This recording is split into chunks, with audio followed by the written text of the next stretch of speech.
এয়া মই নৰ্মেল এইটো ৰামপাল দীঘল ৰামপালটো লৈছোঁ। এয়া দেখিছেনে, মই তিয়াই থৈ দিছোঁ, মোৰ আধা ঘণ্টামান হ'ল। যিহেতু কুকাৰতে বনাম মই, বাটাৰ সৰুকৈ বাটাৰ দি লৈছোঁ। এয়া বাটাৰ দি লৈছোঁ মই 2 চামুচ, দেখিছে সৰু কিপটো 2 চামুচমান হ'ব। চেনি দিছোঁ, পোলাও তেনেকৈ ঘি বা তেলত চেনিটো দিলে বৰ ধুনীয়া কেৰামেলাইজ হৈ কিনে বৰ ধুনীয়া কালাৰ এটা আহে। চেনিটো গলিবলৈ দিওঁ, লগে লগে মই দিছোঁ ইয়াতে ইলাইচি, ডালচেনি, তেজপাত মোৰ ওচৰত নাই কাৰণে দিয়া নাই। ধুনীয়াকৈ গোটেইখিনি অলপ চেনিটো কেৰামেলাইজ হ'ব দিওঁ।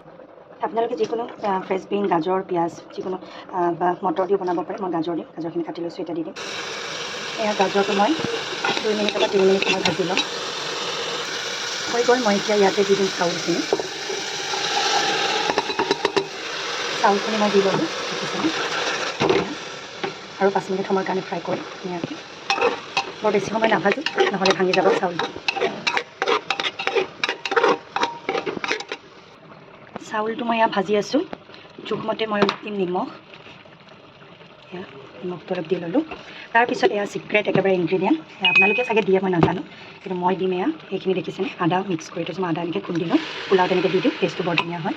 এটা দি ল'লোঁ। তাৰপিছত মই এতিয়া পানী দিম, আৰু এয়া চাওক মই পানী দিলোঁ। পানীটো একেবাৰে কমকৈ দিছোঁ, আপোনালোকে একেবাৰে এনেকুৱা জোখত দি দিব, মই ক'ব নোৱাৰিম আচলতে কিমানমান দিব লাগে। তাৰপিছত মই ভাজি লৈছোঁ, তাৰপিছত তিয়াইও থৈ দিছিলোঁ আধা ঘণ্টা, সেইটো কাৰণে। আৰু এতিয়া এটা হুইচেল মাৰিলে মই বন্ধ কৰি দিম পোলাওটো। এইফালে মোৰ চিকেনটো হৈ গ'ল, মই নমাই লওঁ। অলপ ৰেডি কৰিছোঁ মই, নমাই লওঁ।